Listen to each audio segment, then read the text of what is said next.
एक बार फिर आपका सत्यम न्यूज वेब टीवी में बहुत बहुत स्वागत है। उत्तर प्रदेश के भदोही जिले की खबरों को लेकर आपके साथ मैं हूं नसीर कुरैशी।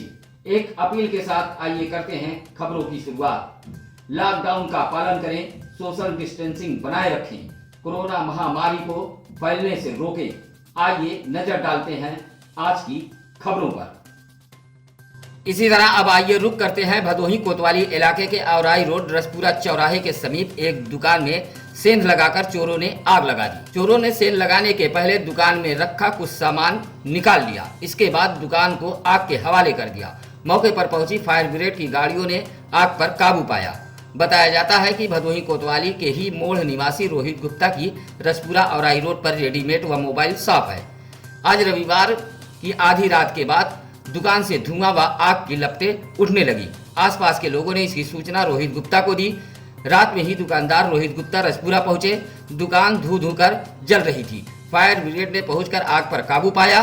देखा कि चोर दुकान के पीछे सेंध लगाकर अंदर घुसे थे।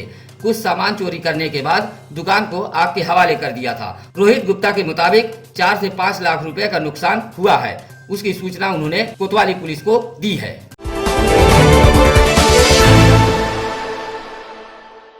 सफाई कर्मियों पर कल रविवार को भदोही कोतवाली के मोहल्ला कजियाना में हमले को लेकर सफाई कर्मी कोरोना योद्धाओं ने कामकाज ठप करते हुए भदोही नगर पालिका परिषद कार्यालय पर जमा हुए थे।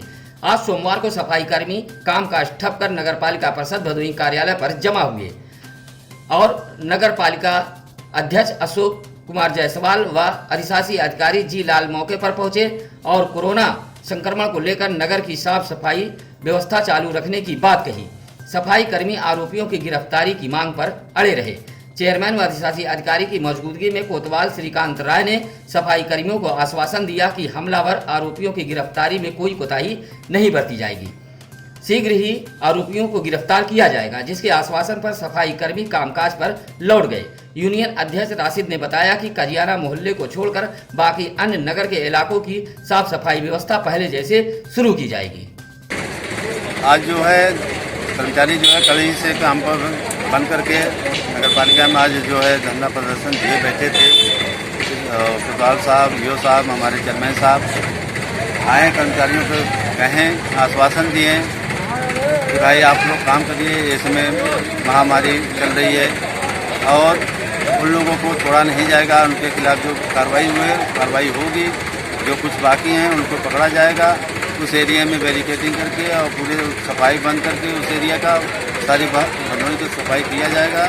बाकी उस एरिया का सफाई नहीं होगा।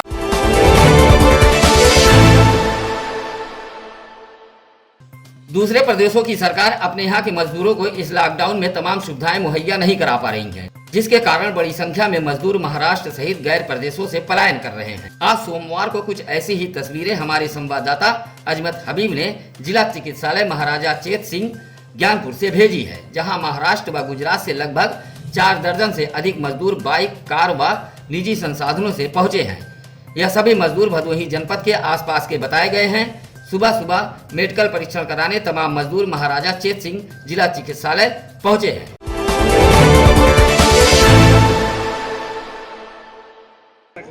पूरे दुनिया में जो है महामारी के रूप में कोरोना संक्रमण के बढ़ते हुए प्रकोप को नरेंद्र मोदी प्रधानमंत्री ने जो है बहुत ही गंभीरता से लिया। उसके बाद जो है देश में लॉकडाउन किया, संपूर्ण देश में लॉकडाउन किया। फिर उसके बाद बात अगर करते हैं कि गैर प्रदेशों में दिहाड़ी मजदूर बड़ी संख्या में फंसे हुए थे, उन्हें वापस लाने के लिए उत्तर प्रदेश के मुख्यमंत्री योगी आदित्यनाथ ने एक बड़ा फैसला लिया।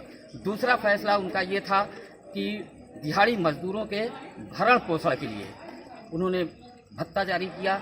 अब ये फैसला जो है दिहाड़ी मजदूर जो फंसे हुए थे गैर प्रदेश में, उनको लाने का काम सीएम योगी आदित्यनाथ ने किया। अभी आप मौजूद हैं महाराजा बलवंत सिंह राजकीय चिकित्सालय में, जहां नासिक से कुछ दिहाड़ी मजदूर लखनऊ पहुंचे।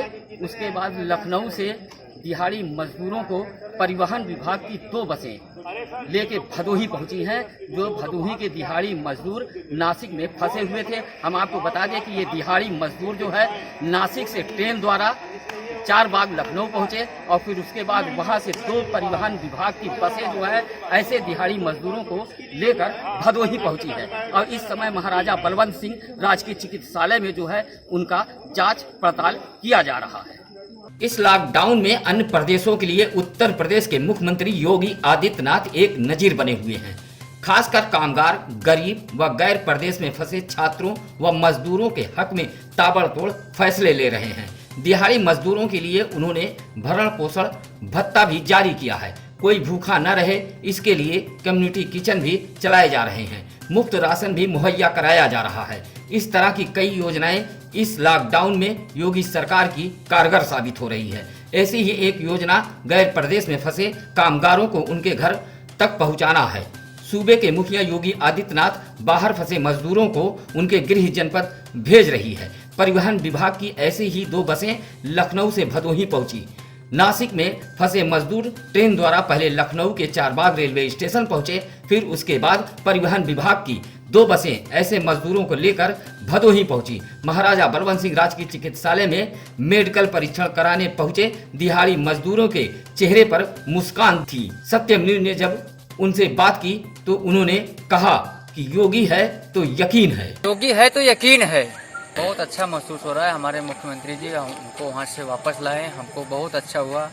उनको हम धन्यवाद करना चाहते हैं और हम वहाँ से क्वारंटीन 1 महीना गुजार के यहाँ आए हुए हैं।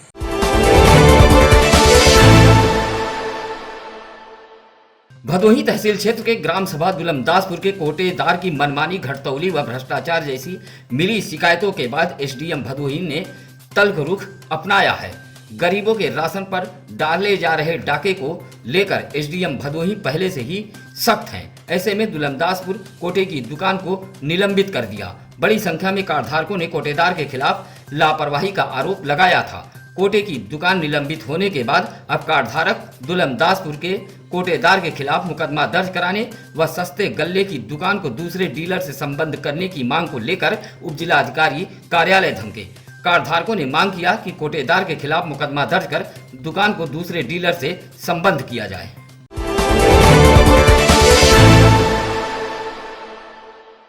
भदोही जिले के चौरी इलाके के बिगही गांव में उस वक्त एक परिवार में कोहराम मच गया जब सिकंदर चौहान का पुत्र तालाब में डूब गया।